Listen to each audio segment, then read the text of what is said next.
From the remnants of Jeddah City comes a broadcast that will shake the Empire to its core. Rogue One Radio will discuss all things Star Wars and all things in the nerd culture, in and out of the galaxy far, far away.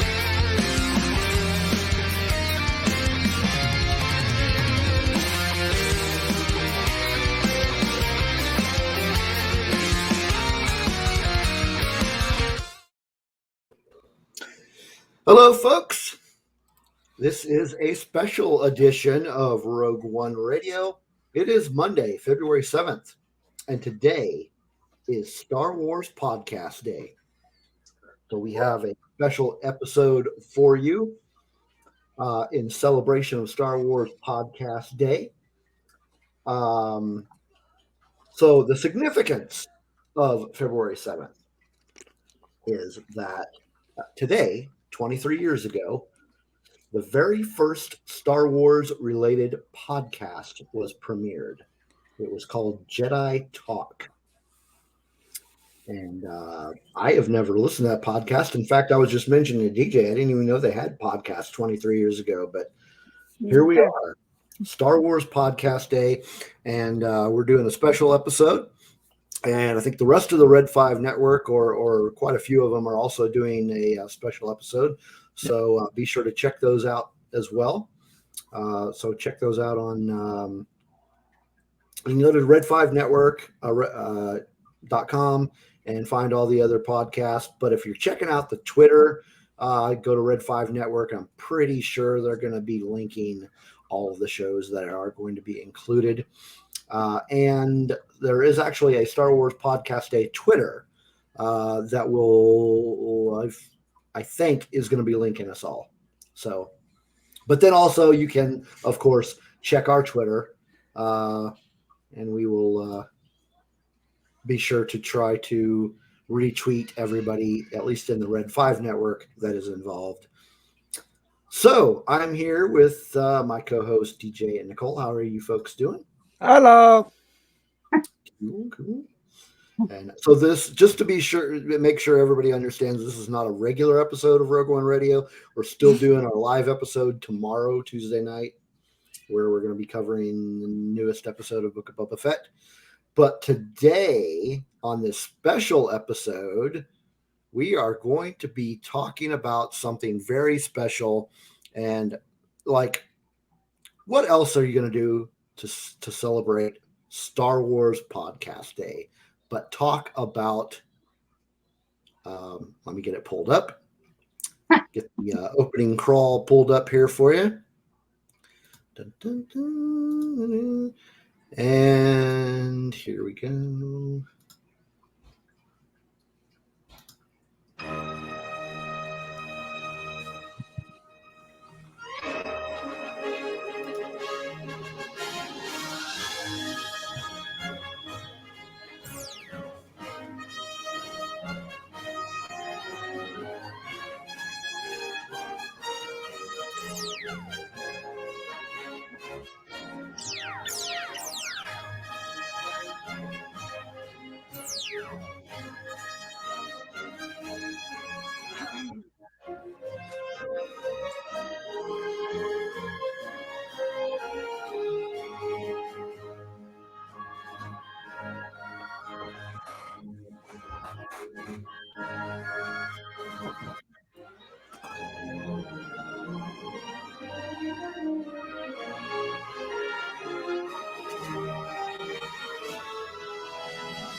All right.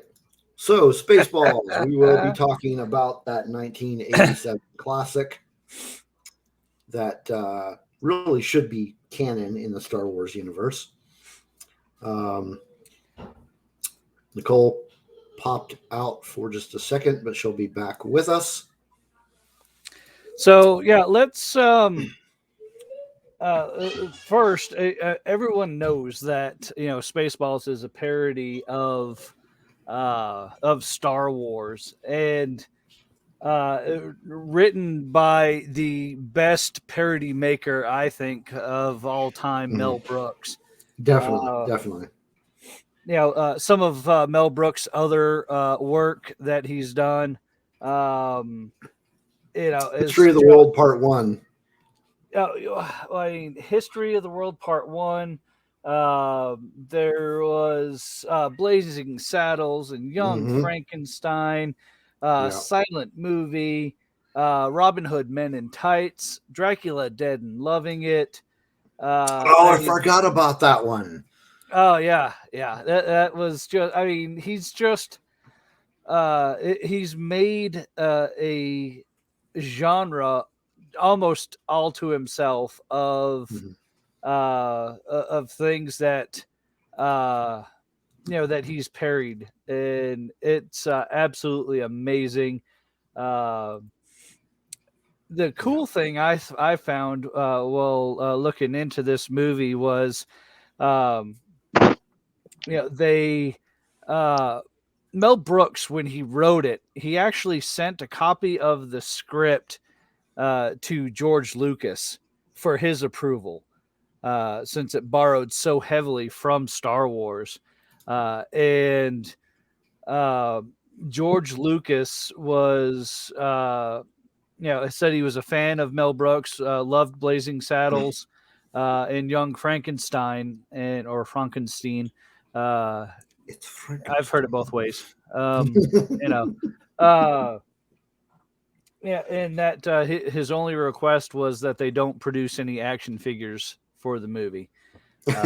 So I thought that was a pretty cool touch that it got Uncle George's approval as well. So yeah, Mel is still alive.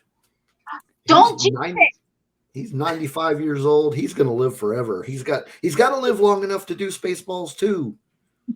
Yeah. I hope. I really do. But yeah, man. So where to start with? So okay, very quickly. Overall, not any specifics. Vespa, what did you think of this movie? This is a funny, classic cult movie, and it's funny. It's witty. It's more witty than it is funny, which is why I like it. Do you remember when and where you were the first time you saw it? Probably at home in my living room. Probably really young. I mean, I know I was like really young. I wasn't a toddler, but I was probably like 5 or 6, maybe. Yeah. Thankfully, my parents probably let me watch it. I just remember I was young. Do you remember, Barf? Where you were? I saw it in the theater. Okay, you're the cool one. How about you, Dark Helmet? Oh man, I saw it. Probably in August. I think it was right before school started back. August of 1987 on HBO. It premiered in HBO that quick.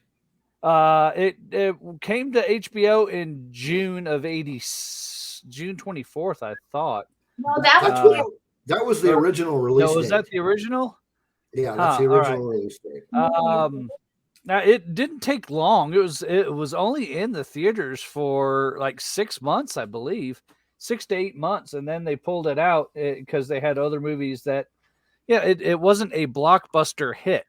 It was just one of those goofy comedies that did not perform well in the theater, but when it came out on video, everyone just flocked to see it, and that's hence the cult classic title. So I believe it was like 6 months after. So if it came out in June, it would have been December. So probably January of '88 or so is probably when I saw it for the first time. It was a network premiere on HBO, and I know they made a big deal about it. But the only correct way to watch it is on VHS. Well, yeah, I did have it on VHS. I did have it on DVD. I don't think I ever got it on Blu-ray, but and I actually had to do some searching in order to find it on a streaming service. It's on Prime right now. What's that? It's on Prime right now. Yes, yeah, I did find it on Prime, but it wasn't on Netflix, which I had seen it there before. It wasn't on HBO Max. Was not on Peacock, was not on Paramount. So that's about the extent of my streaming services, but I did find it on Prime. So I did get to watch it again this morning. Awesome. So, yeah, great movie. Like we were saying, Mel Brooks is really a genius. He's got some really great ideas. This was a great, fantastic cast. I know we'll get deeper into that with the likes and things, but it's amazing. Yeah. Well, I mean, we can just play this however we want to play it. The cast was great. You're exactly right. I mean, they had some big names in there and some names that at the point they didn't really like. Just for instance, the girl that played Princess Vespa, I did not know who she was.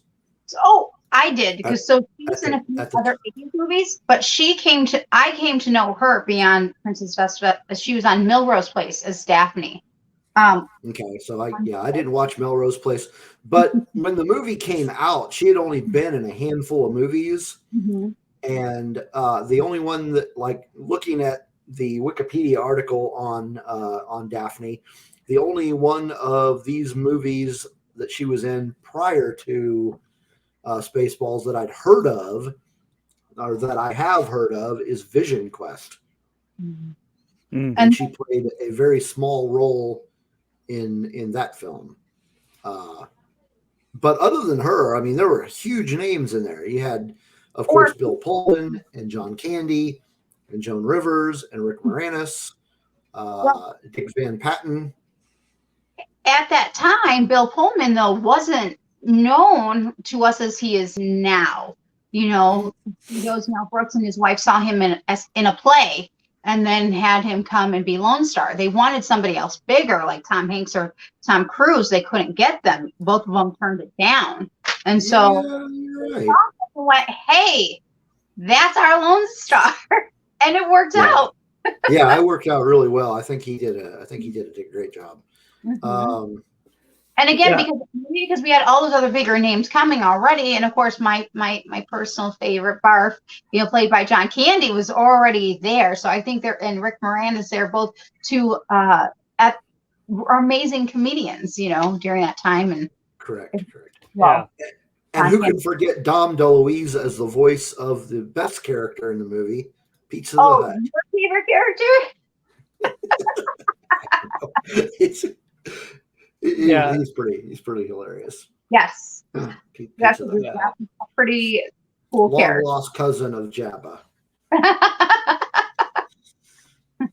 Is it Jabba the Hutt? Oh wait, no, Pizza the Hut. And then also, of course, we had Michael Winslow. Oh yeah.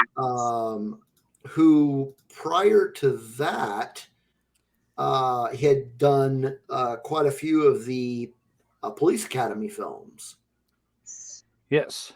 As Larvell Jones, and he was. It was really cool to see him in here. I saw a really cool fun fact about him that he saved them over $1,000 because he could make a lot of those sounds and things for them.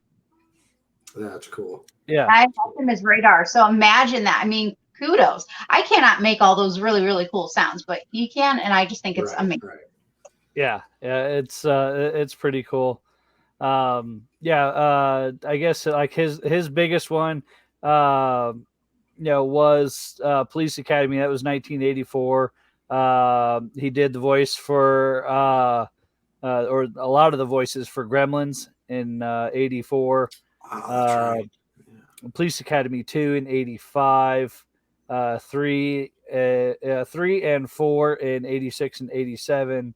Spaceballs, of course.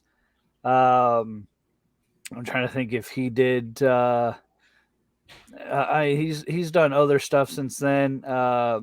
Did some voice acting for some video games. Robot Chicken. He was in. So he really hasn't been in a whole lot of full length features, but he's been around, and I know he took a lot of time off to raise his kids. He was on America's Got Talent, I believe, last year, and talked about that he was still around doing things, but now that his kids are all raised, he was able to get out and do things the way that he wanted to do them. So I thought that was pretty cool. A little backstory for the radar technician, second cousin twice removed for Matt, the radar technician that became part of the First Order. Just throwing that out there. Now, Rick Moranis, on the other hand, was at this point, he'd been in quite a few films. Mm-hmm. He had already been in Ghostbusters, Little Shop of that's right, Little Shop of Horrors. He was in his first feature film was Strange Brew, which was so there was a sketch comedy show based out of Canada called SCTV. Yes. That was really big in the early 80s, and he was part of a sketch team of Bob and Doug McKenzie on that show. And they decided that it was so popular on that show that they did a movie of it, and that became Strange Brew. And I mean, I don't know if you guys have seen that one, but that one that was a pretty entertaining movie as well. Yeah, Rick Moranis and Dave Thomas was the other. Right. So yeah, we had big name there. John Candy, of course. He, that was, may he rest in peace. But yeah, he had done quite a few movies prior to this one. Yeah. I have to do a John Candy episode. Gosh, we could spend all day going through all of his films even prior to Spaceballs. But the first movie I remember seeing him in was Stripes. Oh, that's a good. I don't know what came first for me, whether it was Stripes or Uncle Buck. I was too little. Don't remember which one. I don't know. He was also in National Lampoon's Vacation. Yes. Yep.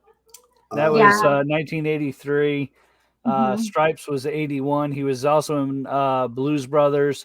1941 he was in. That was 1979. That's probably the first one I remember him being in, was 1941. Do you remember him in Splash? Brewster's Millions. Brewster's Millions. Brewster's Millions was a good show. I like. Rick Moranis was also in that one as well. Yeah, and I remember seeing his name on the cast list, but I don't remember the character that he played. I don't remember off the top of my head. I remember him being in it, but I don't necessarily remember all the character names that were in there. Yeah. But yeah, he was both of them were in Little Shop of Horrors as well. Yep. Yeah. That song's gonna be headrest today.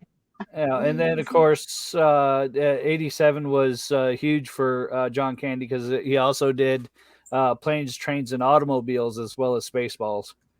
So, Oh yeah. Yeah. Yeah.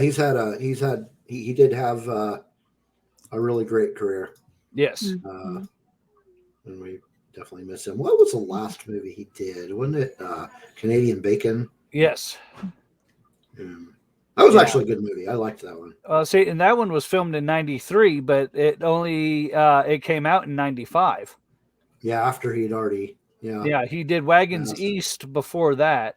I actually have not seen that one. He also did Cool Runnings, which is yes, he did. That was a good one. Yeah. And actually, one of my favorite movies. He didn't have a big part in, but one of my favorite movies was JFK. Yes, he had a small part in that. Dean Andrews. Yes. Yes. Yeah, he's had a lot of work over his, when you think about it, really short career. But yeah, a lot of really great characters in this film. So why don't we jump into specific, there's going to be a lot of likes. So why don't we say like some of our favorite things about the movie? And let's start with Vespa over there. Okay, hold on. My brain's like, well, which one do I go first? Well, Radar, gonna go back to that. Loved him as a character. Even if he was a supporting character, I loved the little cracks that he had in with the wording of everything. I love. Oh, hold on. I got it. One of my absolute favorite moments. There's when Dark Helmet goes in front and he's in front of the screens, and one's for coffee and one's for the TV screen. I love that. It's just, I don't know why. It's not the biggest moment, but it's the little details. Yes. Always have coffee before I watch Radar. You know that.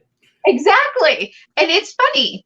I also liked, here's another underrated probably moment, but cracks, it's not really funny, haha, but they actually make a movie within a movie because he goes, well, I want to watch Spaceballs. And then when they open it up, you can see all the other Mel Brooks's movies they had done to that point. And I thought that was small details, but that really made an impact, right? So it's like, again, detail, movie within a movie. I love Barf. Barf, I loved him. He's my favorite character. John Candy did an amazing job on him. I love the fact that he got to control his little tail, and of course there's additional puppetry happening to help characterize his ears and everything.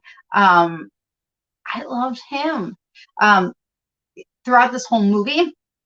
Dot was pretty witty. I liked Joan Rivers as Dot. You know what I mean? She's obviously the counter to C-3PO, but she brings her own wit to her. So I'm just gonna say just a few because there's so many good ones. I mean, Yogurt has good moments. All of them have good moments, but I don't want to steal them all. Yeah, good stuff. So what about you, Dark Helmet? Oh, and don't forget the dolls. That was funny. Oh, that was hilarious. No, I didn't see you playing with your dolls again. I want me a Princess Vespa doll and a Dark Helmet doll. And be complete together. All right, so we're talking about likes here, huh? Yes, Dark Helmet. Oh, jeez. Dolls. I mean, how Dark Helmet in the movie played with dolls. I mean, dolls? Yeah. I really. I wouldn't even. I don't know where to begin.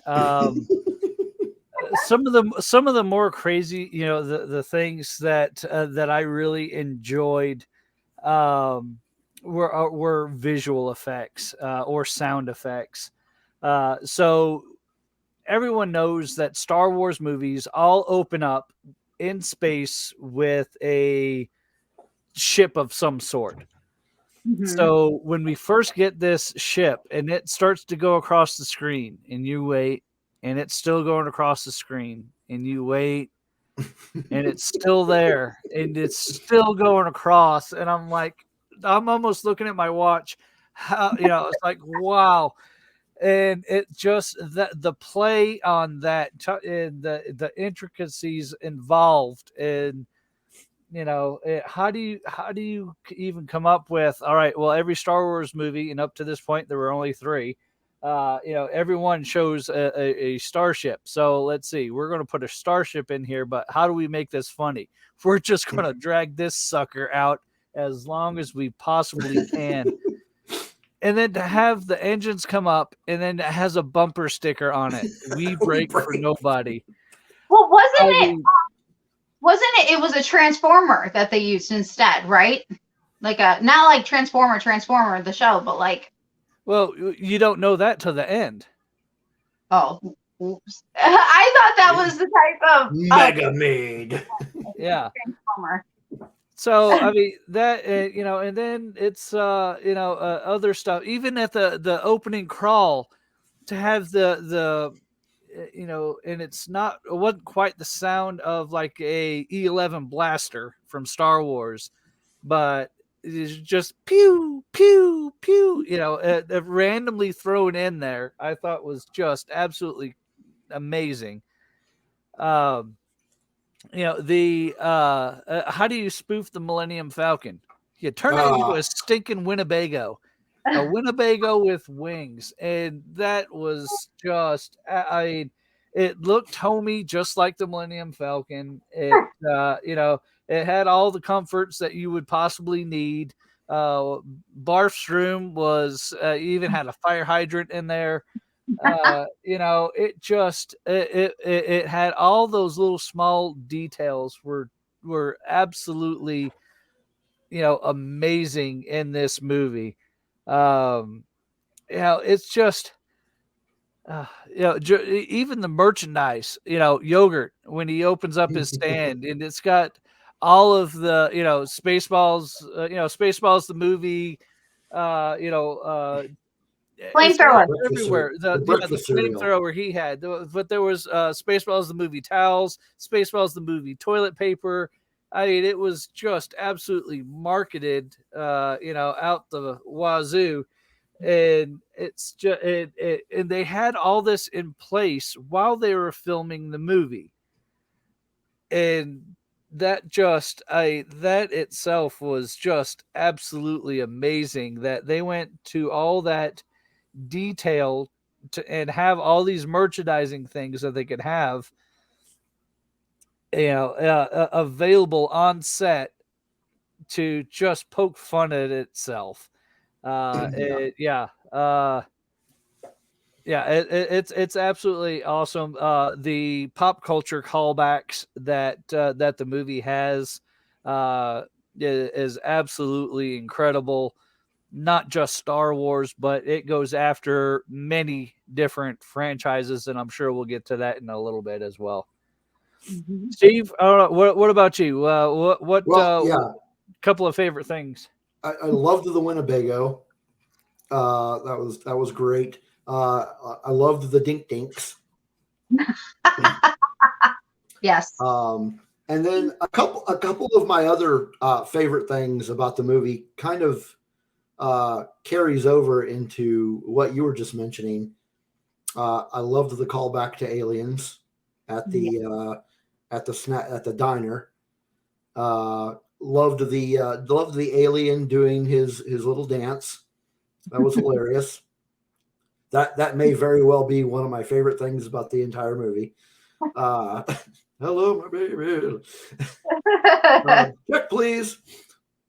And then at the end of it, I loved the reference to Planet of the Apes. Because I own on Blu-ray every Planet of the Apes movie ever made. I love that franchise. Old ones and new ones. I've got them all. So yeah, seeing those guys, that was so great. It was like, what are those things coming out of their nose? Oh shit, there goes the planet. Yeah. I just see if I can think of something else. The fight scene between Dark Helmet and Lone Star was great. That whole banter back and forth, that was great. I mean, there are so many, and we're going to get to this, but there are so many great quotes that came out of that movie. Oh yeah. Which I think brings us to, well, no, that doesn't bring us to our next. Do you have any dislikes? That we have falls to yet. Yeah, that's my only dislike. We don't have a 2 yet. I don't know. It's I watched it this morning, and this movie will fall into the category of movies they will never remake, or don't stand, wouldn't possibly be made today. A lot of the cultural references, a lot of the humor, just would not be accepted in today's society, even though they don't do it to hurt people, but they do it just as I don't even want to say comic relief, but I can think of one scene you're talking about, and you're talking about from the desert. Well, I mean, there's quite a few of them, I think, that were in there. It's just, I don't know. It's, I just don't think that it would go over as well today.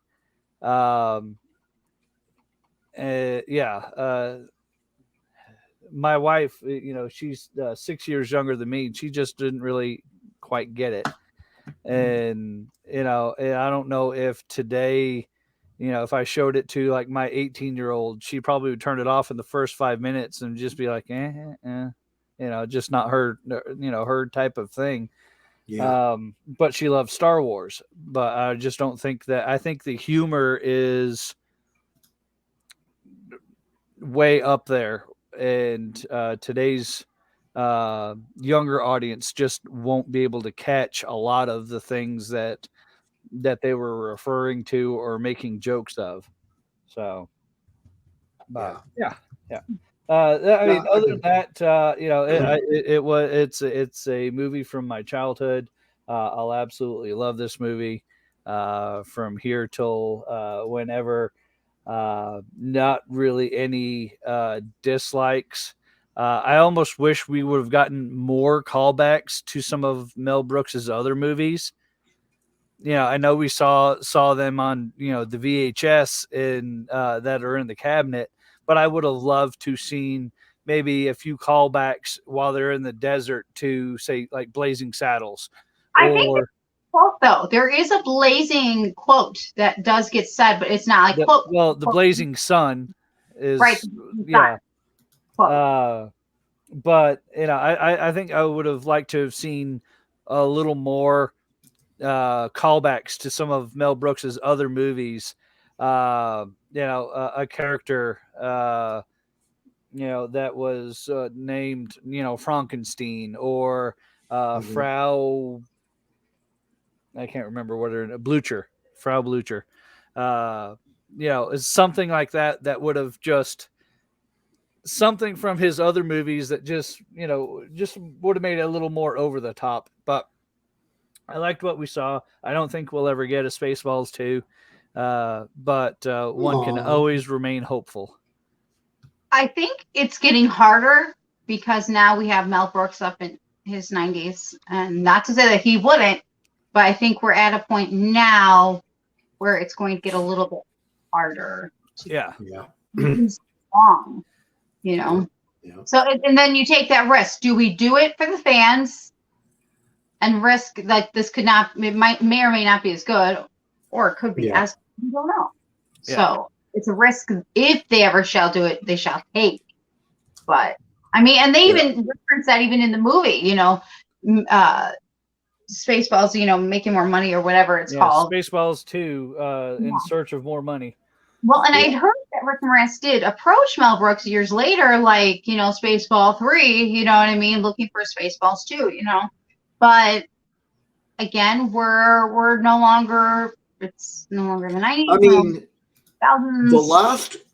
The last movie he directed, you had mentioned earlier, it was one that I had forgotten, DJ, was Dracula Dead and Loving It.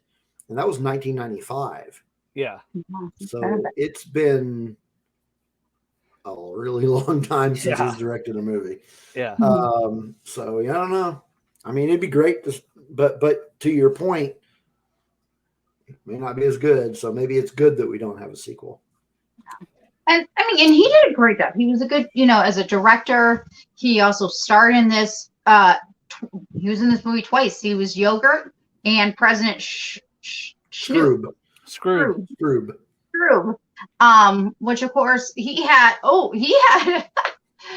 with Yogurt, he had an issue with his makeup, just like almost like what they did with Wizard of Oz, with the type of makeup and stuff he had with, just like they did in Wizard of Oz, which was, I'm like, well, I mean, they did parody Wizard of Oz in this movie, so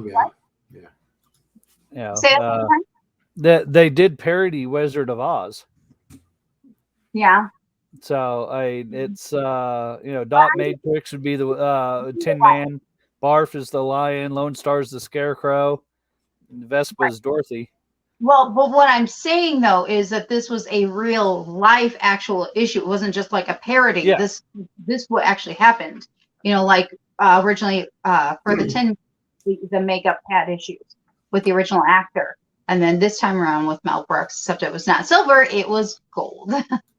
So yeah, it caused issues, which makes sense. So, but no, really good, great characters, that he played. I loved it when that was something funny when he came down and he could have simply just walked over to the office, but then he gets there and why didn't nobody tell me my butt is big? I'm just like, somebody tell me my ass was so big. Like, yeah. Okay, so as I mentioned, there were a ton of great quotes from this movie, but we had mentioned we wanted to discuss some of our favorites. I think you mentioned earlier 3, but I really don't know. More than 3. I just happened to throw out 3. I mean, there's so many. Most of mine are actually from Dark Helmet, so I don't know. There's a lot of really funny ones, and then there's so many great quotes from this.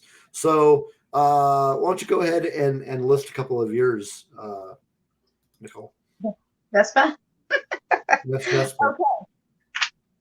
So from Michael Winslow as Radar, we've got, and I'm going to do the best I can. He can do it way better. Check out Spaceballs to see him do this in action, because he even adds more.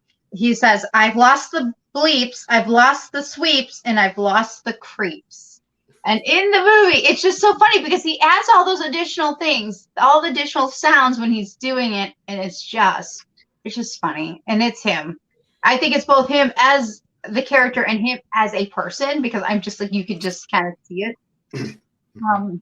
My other one, Barf for John played by John Candy. He goes, I'm a Mog, half man, half dog. I am my own best friend. Oh my God.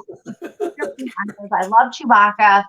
And for this one, of course, go figure, I love Barf just the same. And he's just, I love that. I'm my best friend. And I'm just like, can I just give you a hug? Because that's just this was just funny because also Princess Vespa, I gotta mention it. My hair! He shat my hair, you son of a bleep! As guys though, it's the reaction, because you watch Lone Star, you watch Barf, and they're like, whoa, she goes, you know what I mean? That was pretty good for Rambo. Right, they weren't expecting it. I think that's what makes that moment for her funny, as well as when her and Dot I don't have a quote for this, but when her and daughter are in the vehicle, and it's at the beginning when we've already met her, but she has Princess Leia buns, right? Yes. But the Leia buns actually headphones, which I would love to have a pair of Princess Leia headphones, okay, with the buns. But I love that moment too. I can't remember word for word what was going on, but I love the fact that it was, again, not a quote, but it was just her doing it. It was just like, okay, those are the moments. These are the things we're going to remember. Because even if some of the other humor is a little offsetting in today's society, that was not. It was just classic. Don't ever mess with a girl's hair anyways, seriously. Which I think is also a nice reference also to Leia and technically to Padme, because they're both very much about, well, if you watch them, you know, hair is somewhat of importance in space galaxy. Don't mess with the hair. Exactly. What So about one of my favorites comes from Darth Helmet, or Dark Helmet. And he says, so Lone Star, now you see that evil will always triumph because good is dumb. Hey, Dark Helmet, would you agree? Yes. Without question or hesitation. Yes.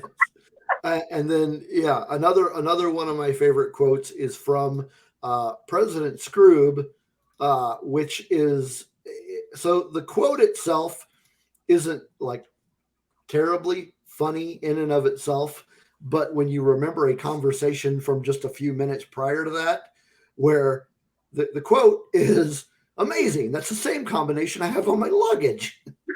And just a few minutes prior, they were talking about how the combination they were talking about was like 1, 2, 4. That's the kind of combination an idiot would have on his luggage. Yes.